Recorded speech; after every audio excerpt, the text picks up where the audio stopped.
નમસ્કાર વિદ્યાર્થી મિત્રો, આજે આપણે એક નવા ટોપિકની ચર્ચા કરવાના છીએ જેનું નામ છે અવરોધકતાનો તાપમાન પરનો આધાર। અવરોધકતા જે છે એ તાપમાન પર કઈ રીતે આધારિત હોય છે એની થોડીક આજે આપણે ચર્ચા કરવાના છીએ। તો અહીંયા આગળ જો આપણે અવરોધકતાને સમજવું હોય તો એના માટે સૌપ્રથમ પહેલા તમારે કેટલાક સૂત્રો જાણવા પડશે જે ઓલરેડી મેં આગળના લેક્ચરોની અંદર તમને સમજાવેલા છે।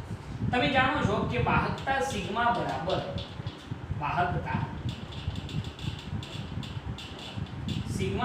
આપણે એક સૂત્ર તારવ્યું હતું n સ્ક્વેર * τ અપન શું હતું m, યાદ છે? n સ્ક્વેર * τ અપન m આ વાહકતાનું સૂત્ર છે। હવે બીજી વસ્તુ તમને એ ખબર હોવી જોઈએ કે અવરોધકતાના વ્યસ્તને શું કહેવાય છે? વાહકતા, એટલે કે સિગ્મા બરાબર હતું 1/ρ। અવરોધકતાના વ્યસ્તને શું કહેવાય છે? વાહકતા। તો આના ઉપરથી જો લખવું હોય તો ρ બરાબર શું થઈ જાય? 1/σ થઈ જાય। ρ બરાબર શું થઈ જાય? 1/σ। તો આના ઉપરથી અવરોધકતાનું સૂત્ર તમે બનાવી શકશો। અવરોધકતા ρ બરાબર વાહકતાનો વ્યસ્ત લઈ લો, ρ બરાબર 1/σ નો ઉલટાઈ દો તો ρ બરાબર m/n² શું થશે? τ થઈ જાય। આ સૌથી અગત્યનું સૂત્ર બની ગયું, બરોબર? આ અવરોધકતાનું સૂત્ર બન્યું જેની આપણે જરૂર છે, બરોબર? ઘણીવાર સ્ટુડન્ટ એવું વિચારતા હોય છે કે સાહેબ જો અવરોધને સમજવું હોય તો પણ એકદમ સિમ્પલ થઈ જાય કે અવરોધ R બરાબર ρ * L અપન શું થાય? A। તો આના ઉપરથી તમે લખી શકો છો કે અવરોધ R બરાબર, ચલો ρ ની જગ્યાએ આ સૂત્ર તમારે એપ્લાય કરવાનું થશે તો m/n² * τ। ρ ની જગ્યાએ લખી કાઢ્યું આ સૂત્ર જોઈ લો, બાકીના પદો એમ ને તો L/A m। તો આ જે સૂત્ર બન્યું એ કોનું સૂત્ર છે? તો અવરોધનું સૂત્ર છે। ક્લિયર થાય આટલી વસ્તુ?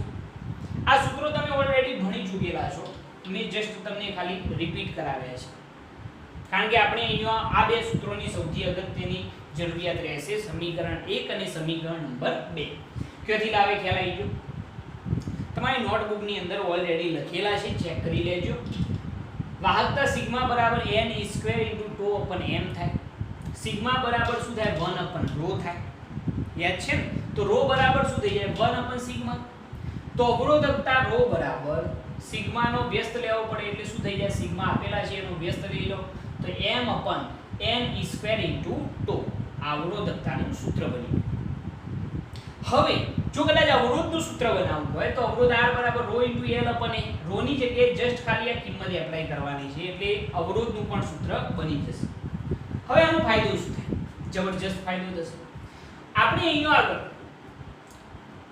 અવરોધકતાની તાપમાન પરની જે અસરો છે એ ત્રણ જગ્યાએ જોવાના છે। પહેલી જગ્યાએ ધાતુઓની અંદર શું અસર થાય છે એની આપણે ચર્ચા કરીશું। બીજી અર્ધવાહકોની અંદર તાપમાનમાં થતા ફેરફારની શું અસર થાય, અને મિશ્ર ધાતુઓની અંદર તાપમાનમાં થતા ફેરફારની શું અસર થાય એ દરેક વસ્તુ આપણે અહીંયા સમજવાના છે। તો સૌપ્રથમ આપણે શરૂઆત કરીએ તો ધાતુઓથી। ધાતુઓ એટલે કે સુવાહકોની અંદર તાપમાનના વધારાની શું અસર થાય છે એ આપણે જોવાના છે। તો એનો આગળ આપણે એ વસ્તુ સમજવી પડશે કે ધાતુઓનું જો તાપમાન વધે, ધાતુઓનું જો તાપમાન T વધે તો શું થાય? ભાઈ ધાતુઓનું તાપમાન T વધે તો શું થાય? એની અંદરના જે મુક્ત ઇલેક્ટ્રોન છે એ મુક્ત ઇલેક્ટ્રોન કેવા બનશે? ઝડપી। સમજી લો તો હું અહીંયા આગળ એમ કહેતો હોય કે અહીંયા આગળ કોઈ એક ધાતુનો બ્લોક છે તો એની અંદર તમને ખબર છે કે ધન આયનો હોય જે લેટિસ બિંદુઓ પર ગોઠવાયેલા હોય। લેટિસ બિંદુઓ મતલબ કે એક ચોક્કસ સ્થાન પર ગોઠવાયેલા હોય અને એની અંદરના જે મુક્ત ઇલેક્ટ્રોન છે એ મુક્ત ઇલેક્ટ્રોન જે કરોડોની સંખ્યામાં હોય એ મુક્ત ઇલેક્ટ્રોન અસ્તવ્યસ્ત ગતિ કરતા હોય છે। આ ધાતુ પદાર્થ થયો। હવે આ ધાતુ પદાર્થનું ટેમ્પરેચર એટલે કે તાપમાન આપણે વધારીએ। તાપમાનમાં વધારો થાય તો શું થશે? તો સાહેબ આની અંદરના જે મુક્ત ઇલેક્ટ્રોન છે એ મુક્ત ઇલેક્ટ્રોન કેવા બનશે? ઝડપી બનશે. જો મુક્ત ઇલેક્ટ્રોન ઝડપી બનશે તો એની જે ધન આયનો સાથેની અથડામણો છે એ અથડામણો પણ કેવી બને? ઝડપી બને. જો અથડામણો ઝડપી બને તો રિલેક્સેશન ટાઈમ તો શું થાય? ઘટે.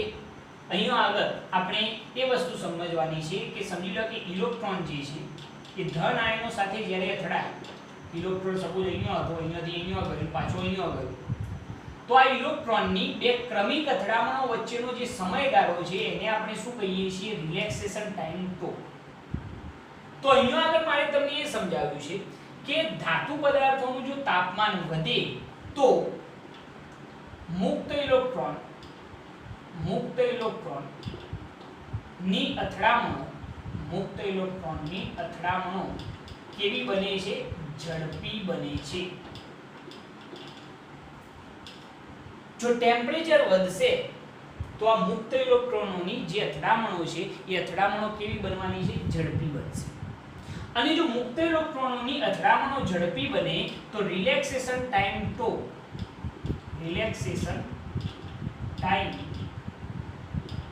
જે છે એ શું થાય? ઘટે. કારણ કે ખૂબ જ ઝડપથી અથડામણો થવા લાગશે. આ જે ધન આયનો છે એની સાથેની જે અથડામણો છે એ ખૂબ જ ઝડપી બને તો બે ક્રમિક અથડામણો વચ્ચેનો જે સમયગાળો છે એ શું થવાનો? ઘટવાનો. બરોબર. એટલે કે જો ટેમ્પરેચર વધે તો મુક્ત ઇલેક્ટ્રોનોની અથડામણો ઝડપી બને અને રિલેક્સેશન ટાઈમ ટો જે છે એ શું થાય છે? ઘટે છે. હવે તમે કહી શકશો કે જો રિલેક્સેશન ટાઈમ ટો ઘટે તો અવરોધકતા શું થાય? તમે કહેશો વધે. અવરોધકતા ρ શું થાય? વધે. કારણ કે એકબીજાના વ્યસ્ત પ્રમાણમાં. જો ટો ઘટે તો ρ વધે. અવરોધની અંદર પણ સેમ પોઝિશન. રિલેક્સેશન ટાઈમ ટો ઘટે છે તો અવરોધ R પણ શું થાય? વધે. હું બંને વસ્તુ સાથે સમજાવું. મગજમાં આ વસ્તુ બેસે છે. મેં તમને શું વાત કરી છે કે અહીંયા આગળ તમે જો ટેમ્પરેચર વધારો છો, ટેમ્પરેચર વધે છે તો આની અંદરના મુક્ત ઇલેક્ટ્રોનો ખૂબ જ ઝડપથી ગતિ કરવા લાગશે અને એમની ધન આયનો સાથેની જે અથડામણો છે એ કેવી બને? ઝડપી બને. અહીંયા અથડાય, પાછો અહીંયા ફટાફટ અથડામણ શરૂ થાય. જો અથડામણો ઝડપી બને તો રિલેક્સેશન ટાઈમ ટો, રિલેક્સેશન ટાઈમ કોને કહેવાય? તમને ખબર હોવી જોઈએ કે બે ક્રમિક અથડામણો વચ્ચેનો સમયગાળો એક શું થાય? ઘટે. ખૂબ જ ઝડપથી અથડામણો થાય. તેથી રિલેક્સેશન ટાઈમ ટો શું થાય છે? ઘટે છે. જો રિલેક્સેશન ટાઈમ ટો ઘટે તો અવરોધકતા વધે. વ્યસ્ત પ્રમાણમાં છે. અહીંયા પણ રિલેક્સેશન ટાઈમ ટો ઘટે તો અવરોધ શું થાય? વધે. મગજમાં આખી વસ્તુ બેઠી. ઓકે. આ એક પાસું થયું. બીજી તરફ જો આપણે વિચારવું પડે તો હું એવું પણ વિચારી શકું, જરા જોજો કે ધાતુ પદાર્થોનું જે તાપમાન છે એ તાપમાન T વધે તો બીજી વસ્તુ શું થાય? ભાઈ અહીંયા આગળ કરોડો એટમ હોવાના, કરોડો પરમાણુઓ હોવાના, કરોડો મુક્ત ઇલેક્ટ્રોન પણ હોવાના. હવે જ્યારે આપણે એનું ટેમ્પરેચર વધારીએ તો એની અંદર કેટલાક પરમાણુઓ એવા હશે કે જેની અંદરના જે મુક્ત ઇલેક્ટ્રોન જે ઇલેક્ટ્રોન છે એ ઇલેક્ટ્રોન બંધિત હશે. હજુ પણ ઘણા બધા ઇલેક્ટ્રોનો જે છે એ પરમાણુની અંદર કેવા હશે? બંધિત હશે. જેવું તમે ટેમ્પરેચર વધારો છો એટલે ઇલેક્ટ્રોનને શું મળે? ઊર્જા મળે. અને ઊર્જા મળે તો ત્યાંથી એ પરમાણુઓની છટકી શું થશે? બહાર નીકળી જાય. જો બહાર નીકળી જાય તો મુક્ત ઇલેક્ટ્રોનોની સંખ્યા ઘનતા શું થવાની? વધવાની છે. મુક્ત ઇલેક્ટ્રોનની સંખ્યા ઘનતા શું થશે? વધશે. આ તમે જાણો છો, કેમિસ્ટ્રીમાં બહુ સારી રીતે ભણો છો કે તમે કોઈ પણ પરમાણુને ઊર્જા આપો છો તો પરમાણુમાંથી ઇલેક્ટ્રોન કૂદી શું થાય? બહાર નીકળી જાય.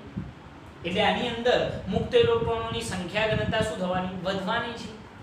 તો અહીંયા આગળ એવું જ થશે કે જો તાપમાન વધે તો મુક્ત ઇલેક્ટ્રોનોની સંખ્યા ઘનતા n શું થાય? વધે. મેં આ પોઈન્ટ કેમ સમજાવ્યો? કારણ કે મને ખબર છે કે અવરોધકતા સંખ્યા ઘનતા n પર પણ આધારિત હોય છે. હવે તમે કહી શકશો તમે ટેમ્પરેચર વધાર્યું તો ઇલેક્ટ્રોન કૂદીને બહાર આવે. એટલે કે ઇલેક્ટ્રોનની સંખ્યા ઘનતા n વધી, જો n વધે તો ρ શું થાય? ઘટે. વ્યસ્ત પ્રમાણમાં અવરોધકતા શું થાય? ઘટે. r પણ શું થાય? ઘટે.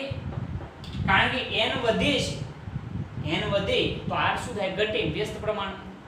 તો સાહેબ અહીંયા આગળ તો તમે બે બાજુની વાત કરો છો.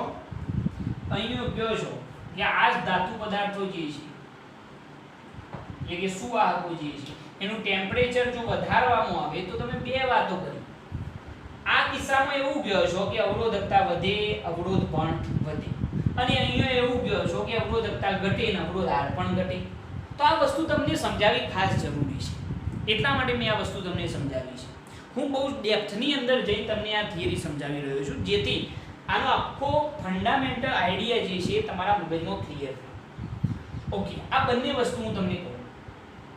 આપણે આ જ વસ્તુ ધ્યાનમાં લેવાની છે, પરંતુ મેં આ પણ લીધી છે.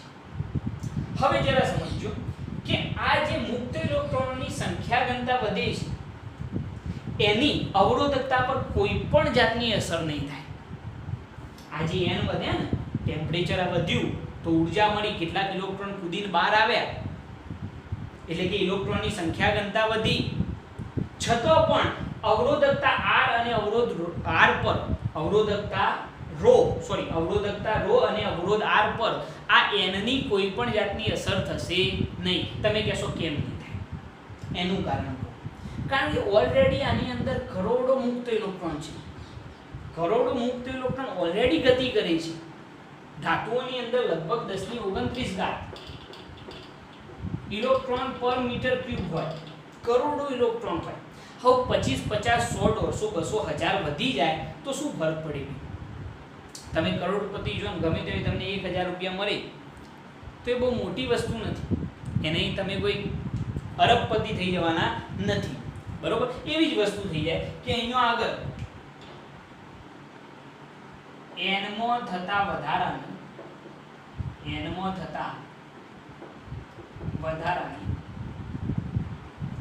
ρ અને R પર કોઈ જ અસર થતી નથી. કે સંખ્યા ઘનતા n માં થતા વધારાની અવરોધકતા ρ અને અવરોધ R પર કોઈ પણ જાતની અસર થશે નહીં. કારણ કે પહેલાથી જ ધાતુની અંદર 10⁻29 ઇલેક્ટ્રોન પર મીટર ક્યુબ હાજર છે. એટલે 25-50 વધશે તો પણ એની અંદર કોઈ મોટો ફેરફાર જણાશે નહીં. એટલે આપણે જે ધ્યાનમાં લેવાનું છે એ આ ધ્યાનમાં લેવાનું નથી, આપણે આ જ વસ્તુ ધ્યાનમાં લેવાની. બરોબર? કારણ કે n વધે છે પરંતુ અહીંયા કોઈ અસર નહીં પડે. ઓલરેડી કરોડો અરબો ઇલેક્ટ્રોન છે. બરોબર? એટલે એની અંદર કદાચ ટેમ્પરેચર વધારી અને 50, 100, 150, 200 વધી જાય તો એની કોઈ અસર નહીં થાય. એટલે આ વસ્તુ આપણે ધ્યાનમાં નહીં લઈએ. બરોબર? પરંતુ આ ધ્યાનમાં લઈશું કે આપણે ધાતુ પદાર્થોનું જો તાપમાન વધારીએ છીએ તો મુક્ત ઇલેક્ટ્રોન કેવા બને છે? ઝડપી બને છે. જેથી રિલેક્સેશન ટાઈમ ટો શું થાય? ઘટે છે. અને રિલેક્સેશન ટાઈમ ટો ઘટે તો અવરોધકતા શું થાય? વધે. બરોબર છે? આ વસ્તુ ધ્યાનમાં લઈશું. તો અહીંયા આગળ આપણે આ ધ્યાન રાખવાનું છે કે માત્ર રિલેક્સેશન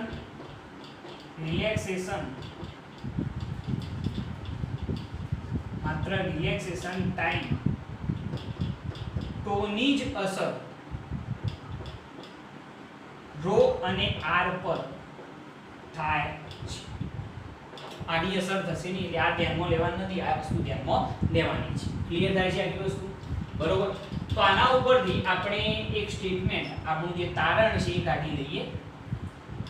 જરા જોજો, અહીંયા હું લખું છું કે ધાતુ પદાર્થોમાં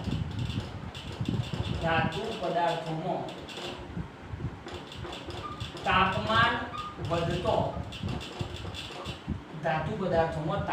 વધતો અવરોધકતા ρ,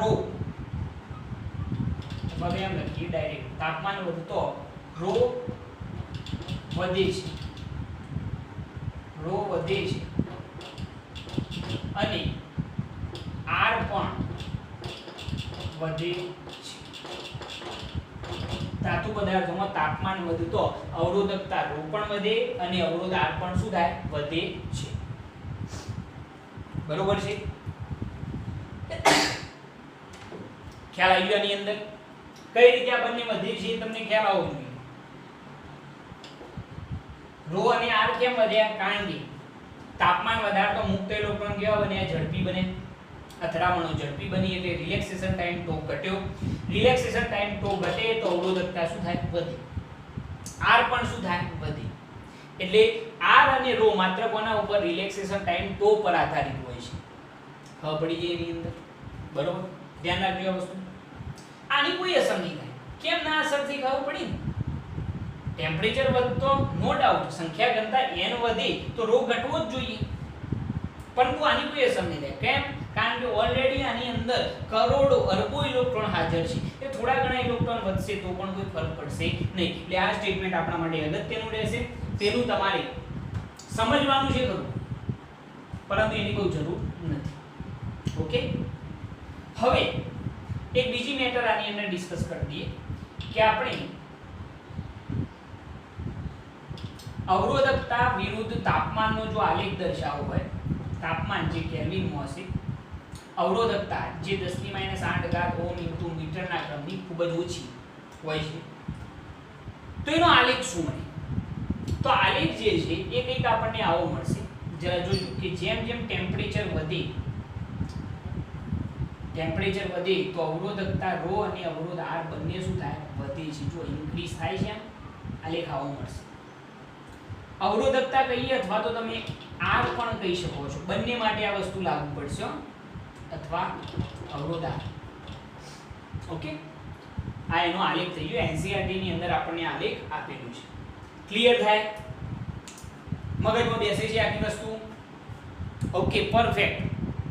ઓકે, ધ્યાન શું રાખવાનું ફરીથી સમજાવી દઉં. પહેલા આ સૂત્રો, આ બે સૂત્રો સૌથી અગત્યના, અને પછી આ મેટર કે તાપમાન વધે તો મુક્ત ઇલેક્ટ્રોન ની અથડામણો ઝડપી બને. જો અથડામણો ઝડપી બને તો રિલેક્સેશન ટાઈમ τ ઘટે, અને τ ઘટે તો ρ વધે. અહીંયા પણ τ ઘટે તો અવરોધ R પણ શું થાય? વધે. ક્લિયર? એટલે માત્ર રિલેક્સેશન ટાઈમ τ પર જ ρ અને R આધારિત હોય છે. મેં અહીંયા લખેલું છે કે ધાતુ પદાર્થોમાં તાપમાન વધતો ρ વધે છે, R પણ શું થાય? વધે.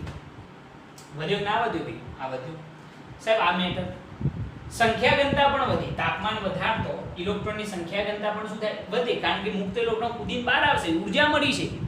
એટલે પરમાણુમાંથી મુક્ત ઇલેક્ટ્રોન કૂદીને બહાર આવે છે, મતલબ કે ઇલેક્ટ્રોનની સંખ્યા ઘનતા વધે છે. અને સંખ્યા ઘનતા વધે તો ρ ઘટવી જોઈએ. સંખ્યા ઘનતા વધે તો ρ ઘટે, R પણ ઘટે. પરંતુ અહીંયા મેટર કોઈ કામની છે નહીં. કેમ કામની નથી? ઓલરેડી સાહેબ ધાતુ પદાર્થોની અંદર કરોડો ઇલેક્ટ્રોન હાજર છે. એટલે 50 50 500 વધશે તો કોઈ ફરક પડશે નહીં. એટલે આ મેટર આપણે ધ્યાનમાં લઈશું નહીં. આ જ મેટર આપણે ધ્યાનમાં લઈશું. એટલે ધ્યાન રાખજો, તાપમાન વધતો રિલેક્સેશન ટાઈમ τ ઘટે, અવરોધકતા વધે, અવરોધ R પણ વધે. ક્લિયર? નોટ કરવાની? નોટ કરો. આપણે કમ્પ્લીટ આખો કોન્સેપ્ટ સમજવાના છીએ, જેથી તમારા મગજમાં કોઈ પ્રશ્ન ના આવે. ઓકે, ચલો જવા દઈએ છીએ. નોટ કરજો આની આખી વસ્તુ. આ વાત આ એનો આલેખ છે. તાપમાન વધતો અવરોધકતા શું થાય? વધે છે. જો આ વધતી બતાવી છે મેં. આમ જો અવરોધ R પણ એમને એમ જ વિચારવાનો, અવરોધ R પણ વધે. અવરોધ હોય તો એકમ ઓહ્મમાં. ઓકે, ચલો પરફેક્ટ સમજ્યા છીએ આપણે. ઓકે, હવે એનાથી આગળ આ સૂત્રો રહેવા દઈએ આપણે, અથવા તો હવે માત્ર બે સૂત્રોની તમારે જરૂર રહેશે. એ હું ખાલી અહીં લખી રાખું છું. એક છે અવરોધકતા ρ બરાબર m/n² × 2, બરોબર છે. અને બીજું અવરોધ R બરાબર m/L/n² × 2 × a. ઓકે, હવે તમને ખબર પડી જશે કે હું તમને શું કહેવા માંગુ છું. ચલો, ધાતુઓની વાત થઈ ગઈ. હવે બીજી મેટર જે આપણને ડિસ્કસ કરીને NCERT ની અંદર આપેલી છે એ છે અર્ધવાહકો માટે. અર્ધવાહકો જેને આપણે સેમિકન્ડક્ટર કહીએ છીએ. ઉદાહરણ તરીકે કેવા હોય તો કયા કયા કહી શકાય સાહેબ? સિલિકોન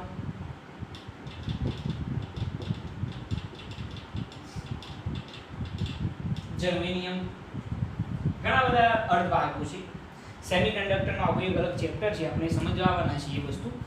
તમને ખબર છે કે અર્ધવાહકોની અંદર વિદ્યુતભાર વાહકો તરીકે કોણ હોય સાહેબ? મુક્ત ઇલેક્ટ્રોન અને બીજા હોલ.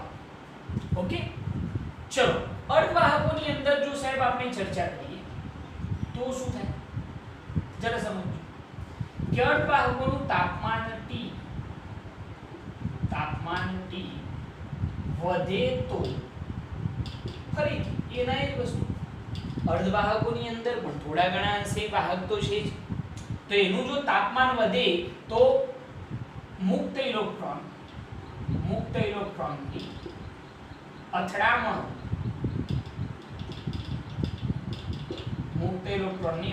કેવી બને? ઝડપી બને. અને જો મુક્ત ઇલેક્ટ્રોનની અથડામણો ઝડપી બને તો રિલેક્સેશન ટાઈમ તો શું થાય? ઘટે. હવે શોર્ટમાં લખું છું. અને જો રિલેક્સેશન ટાઈમ તો ઘટે તો તમે કહી શકો અવરોધકતા શું થાય? તમે કહેશો વધે. બરોબર ને? અથડામણો ઝડપી બને તો રિલેક્સેશન ટાઈમ તો ઘટે, અને તો ઘટે તો ρ વધે. સેમ એ રીતે અવરોધની અંદર પણ રિલેક્સેશન ટાઈમ તો ઘટે તો અવરોધ R પણ શું થાય? વધે. અર્ધવાહકોની વાત છે, બરોબર? ઓકે, તો સાહેબ આમાં પણ આવું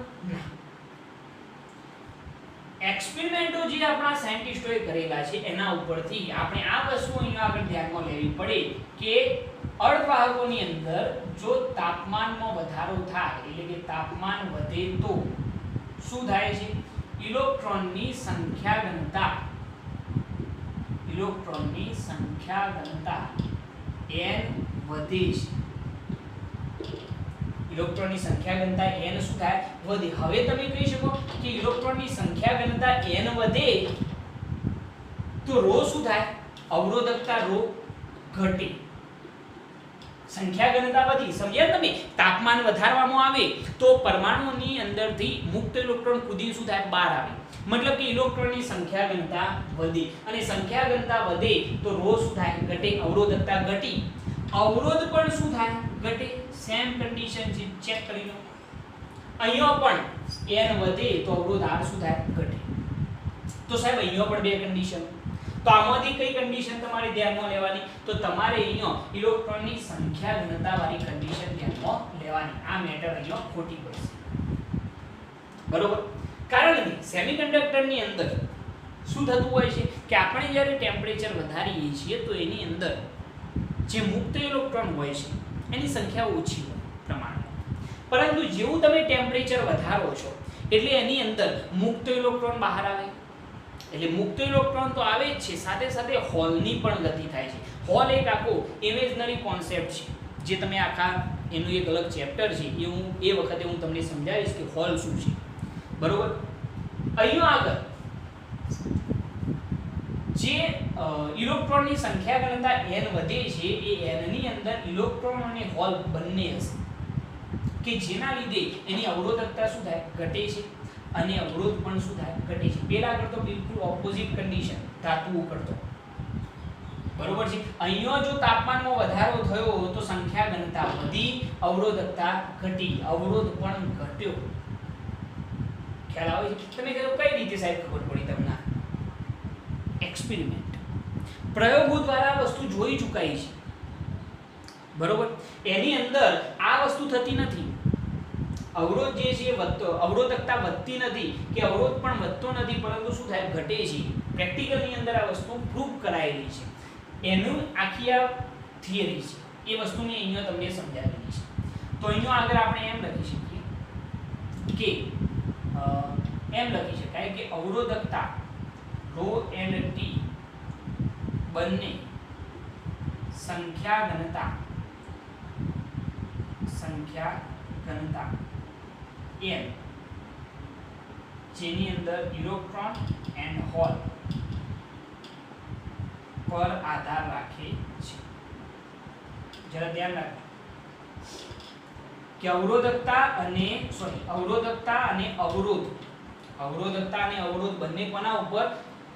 સંખ્યા ઘનતા n પર આધાર રાખે છે. અને આ સંખ્યા ઘનતાની અંદર ઇલેક્ટ્રોન અને હોલ બંને હોય છે. એ શું છે? ઇલેક્ટ્રોન તો તમે જાણો છો, હોલ શું છે એ વસ્તુ હું તમને આવનારા સમયની અંદર સમજાવીશ. એ વખતે જ્યારે આ ચેપ્ટર જોઈશું એ વખતે. બરોબર? તો અહીંયા આગળ આખી ઓપોઝિટ કન્ડિશન, અહીંયા આપણે આ ધ્યાનમાં લેવાનું નથી, અહીંયા સંખ્યા ઘનતા ધ્યાનમાં લેવાની છે. ઓકે? આના ઉપરથી એક સ્ટેટમેન્ટ મારે અહીંયા લખવું પડશે કે અર્ધવાહકોનું તાપમાન વધારતો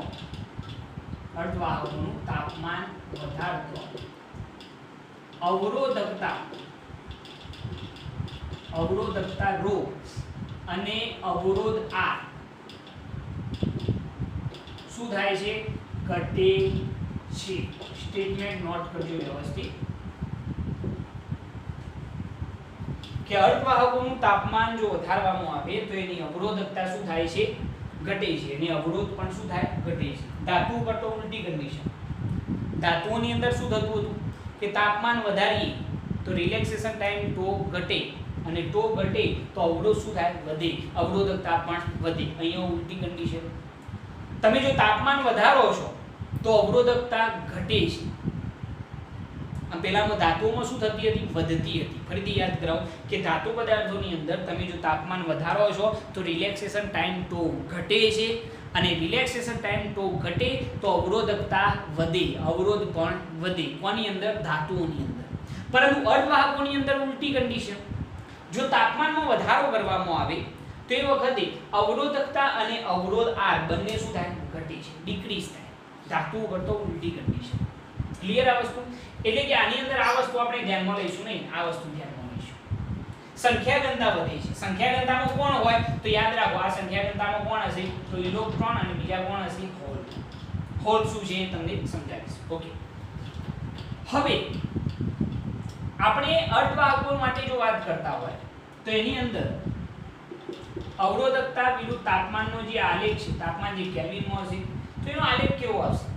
તાપમાનના વધારા સાથે અવરોધકતા શું થાય છે? ઘટે છે. ત્યાં દીવો ડિક્રીઝ થાય છે, ડિક્રીઝ, ડાઉન આવે. બરોબર છે? ખ્યાલ આવે છે કે નહીં? અહીંયા આગળ જે અવરોધકતા છે એ માઇક્રો ઓહ્મ ઇન્ટુ મીટરના ક્રમની હોય છે એવું આપણે કહી શકીએ. તમે અવરોધકતા માટે અથવા તો પછી અવરોધ માટે બંને માટે આ આલેખ સાચો રહેશે. ડિક્રીઝ થશે. બરાબર? તાપમાન વધે તો અવરોધકતા શું થાય?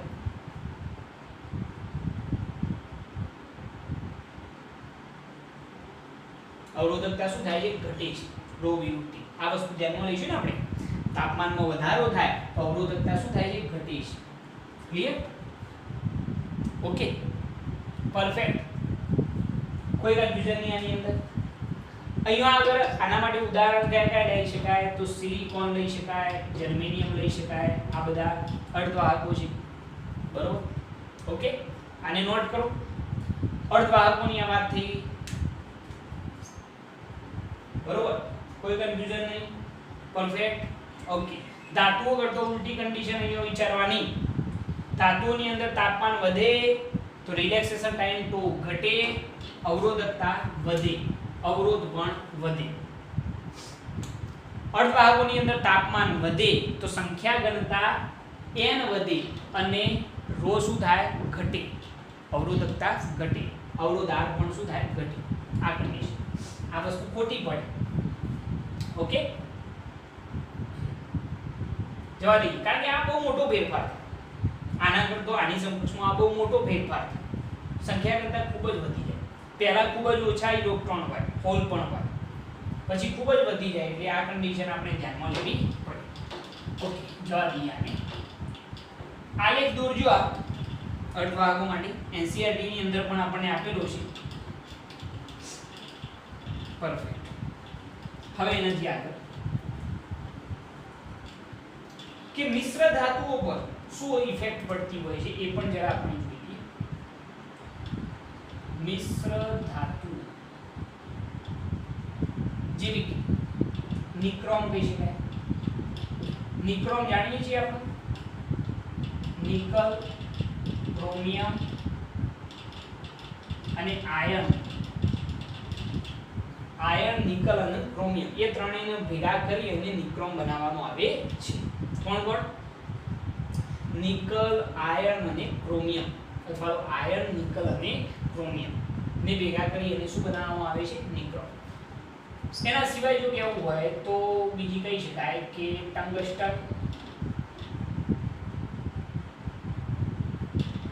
બરોબર છે. બીજી કઈ કહી શકાય? ટંગસ્ટન. યાદ રાખજો, આના ભૂલી જતા નહીં, કારણ કે ખૂબ જ આ અગત્યની વસ્તુ કહી શકાય. ટંગસ્ટન નહીં, કોન્સ્ટન્ટ, બરોબર છે. એના સિવાય જો એક ઉદાહરણ લખવું હોય તો આપણે લખી શકીએ છીએ મેંગેનીઝ. આ બધી મિશ્ર ધાતુઓ છે અને મિશ્ર ધાતુઓના નામ યાદ રાખજો ખાસ કરી, ભૂલ ના પડવી જોઈએ આની અંદર. ઓકે, આ બધી મિશ્ર ધાતુઓ. હવે મિશ્ર ધાતુઓની અંદર તાપમાનની શું અસર પડે? તાપમાનમાં જો વધારો કરીએ તો શું અસર થાય? કોઈ અસર ના થાય, નામ છે બહુ જ ઓછી અસર. અહીંયા સ્ટેટમેન્ટ જરા જોજો કે મિશ્ર ધાતુઓનું તાપમાન વધારતો, મિશ્ર ધાતુઓનું તાપમાન વધારતો અવરોધકતા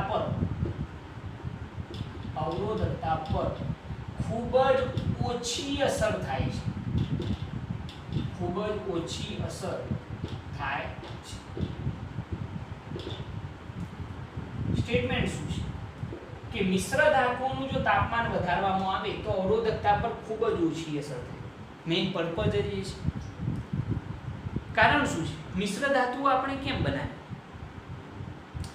કારણ કે આપણે કોઈ પ્રેક્ટિકલ કરતા હોય, આપણા સાયન્ટિસ્ટો જ્યારે પ્રેક્ટિકલ કરતા હોય ત્યારે એની અંદરથી જ્યારે સમજી લો કે આ કોઈ તાર છે અને આ તારની અંદરથી પહેલા એમ કીધું આ જે તાર છે એની અવરોધકતા સપોઝ વિચારી લો કે 10 ઓહ્મ × મીટર છે, બરોબર. પરંતુ આની અંદરથી જ્યારે પ્રવાહ પસાર કરવામાં આવે તો તમને યાદ છે કે કોઈ પણ વાહક તારમાંથી પ્રવાહ પસાર થાય તો એની અંદર જૂલ ઉષ્મા ઉત્પન્ન થાય. જૂલ ઉષ્મા ઉત્પન્ન થાય તો એની અંદર શું થશે? અવરોધ વધે. અવરોધકતા પણ શું થાય? વધે. પહેલા 10 ઓહ્મ × મીટર હતી, હવે કેટલી થઈ જાય? 15 ઓહ્મ × મીટર. તો આપણો જે એક્સપેરિમેન્ટ છે એનું જે મૂલ્ય છે, એનું જે રિઝલ્ટ છે એ આપણને સાચું મળશે નહીં. તો એના માટે સાયન્ટિસ્ટોએ કેટલીક મિશ્ર ધાતુઓ બનાવેલી છે કે જેની મદદથી પ્રેક્ટિકલો ખૂબ સારી રીતે અને એક્ઝેક્ટ રિઝલ્ટ મેળવી શકાય. કે મિશ્ર ધાતુઓનું તાપમાન વધારતો, તાપમાન કેમ વધે? પ્રવાહનું વહન થાય તો તાપમાન વધે. મિશ્ર ધાતુનું તાપમાન વધારતો અવરોધકતા પર ખૂબ જ ઓછી અસર થાય. નિકલ, બરોબર છે, ક્રોમિયમ, એના સિવાય કેવો તો આયર્ન, એ બધા ભેગા કરીને શું બને છે? નિક્રોમ. નિક્રોમ છે મિશ્ર ધાતુ, કોન્સ્ટન્ટન છે, મેંગેનીઝ છે. આ બધી જે મિશ્ર ધાતુઓ છે એની અંદર તાપમાનમાં વધારો જો કરવામાં આવશે તો અવરોધકતા પર બહુ મોટી ઇફેક્ટ પડતી હોતી નથી, બરોબર. તો એના માટે જો આપણે આલેખ કેવો હોય ρ વિરુદ્ધ T નો, ρ વિરુદ્ધ T અથવા તો R વિરુદ્ધ T નો આલેખ તે લગભગ આવો હશે. બહુ ઓછો ફેરફાર, તાપમાનમાં વધારો થાય તો એ વખતે અવરોધકતામાં તમે જુઓ છો ખૂબ જ ઓછો ફેરફાર થાય છે. દેખાય છે? Okay, perfect. તો આની અંદર એક્ઝેક્ટ થતું શું હશે? હું સમજાવી શકું આ વસ્તુ. આ જસ્ટ ખાલી તમારે વિચારવા માટેની વાત છે કે અહીંયા આગળ આ જે મિશ્ર ધાતુ હોય છે એ મિશ્ર ધાતુનું ટેમ્પરેચર T જો વધે તો શું થાય? તમને ખબર છે કે સાહેબ તો શું થાય? ઘટે. સોરી, તો શું થાય? ઘટે. અને તો ઘટે તો ρ વધે, અવરોધ R પણ શું થાય? વધે, બરોબર છે. મિશ્ર ધાતુઓનું જો તાપમાન વધે તો આપણને ખબર છે કે n જે છે સંખ્યા ઘનતા એ પણ શું થાય? વધે. અને n વધે તો ρ શું થાય? ઘટે. n વધે તો ρ શું થાય? ઘટે. અવરોધ R પણ શું થાય? ઘટે. તો સાહેબ અહીંયા આગળ કોઈ અસર ન થતી હોય એનું રીઝન શું હોય? તો આની અંદર જેટલી સંખ્યા ઘનતા વધે અને એના સમપ્રમાણમાં જેટલો અવરોધ અને અવરોધકતા ઘટે છે એટલો જ અવરોધ અને અવરોધકતા અહીંયા આગળ શું થતું હશે? વધતું હશે. મતલબ કે આ બંને આની અંદર જેટલો વધારો થાય એટલો જ અહીંયા શું થાય ઘટાડો થાય એટલે કે આ બંને લગભગ કેવા હોય ઇક્વલ અહીંયા જેટલો ઘટાડો થાય સંખ્યા કરતા n વધવાથી અવરોધકતા જેટલી ઘટે એટલી જ અહીંયા આગળ અવરોધકતા રિલેક્સેશન ટાઈમ τ ના કારણે શું થશે વધશે અવરોધ પણ જેટલો ઘટે એટલો ને એટલો સામે વધે મતલબ કે આ બંને વસ્તુ ઇક્વલ થઈ જાય જેના લીધે અહીંયા આગળ તાપમાનની અવરોધકતા પર લગભગ અસર કેવી હશે નામશેષ હશે આ વસ્તુ જસ્ટ તમારી સમજ માટે છે મેં આખી તમને બેઝિક વસ્તુ આ વાત કરી કે અહીંયા જેટલો ઘટાડો થાય એટલો જ અહીંયા શું થઈ જાય વધારો તો લગભગ તાપમાનની એના ઉપર અસર જણાય જ નહીં બરોબર છે આ એનો આલેખ થઈ ગયો તમે આને નોટ કરો આખી વસ્તુ ઓકે પરફેક્ટ તો અહીંયા આગળ આખી થિયરીની અંદર આપણે એ વસ્તુ સમજ્યા કે ધાતુઓની અંદર શું અસર થઈ અહીંયા આગળ હું આખી એક વાત ફરીથી લખી કાઢું એટલે તમને યાદ રહી જાય યાદ રાખજો કે ધાતુ પદાર્થોની અંદર તાપમાન T વધે તો રિલેક્સેશન ટાઈમ τ ઘટે રિલેક્સેશન ટાઈમ τ ઘટે તો અવરોધકતા ρ શું થાય વધે અવરોધ R પણ શું થાય વધે યાદ છે ને આ વસ્તુ સમજાય એના પછી આપણે વાત કરી અર્ધવાહકો માટે તો અર્ધવાહકોની અંદર તાપમાન T વધે તો શું થાય સંખ્યા ઘનતા n વધે અને સંખ્યા ઘનતા n વધે તો શું થાય ભાઈ અવરોધકતા ρ ઘટે અવરોધ R પણ શું થાય ઘટે બરોબર છે અને મિશ્ર ધાતુઓ પર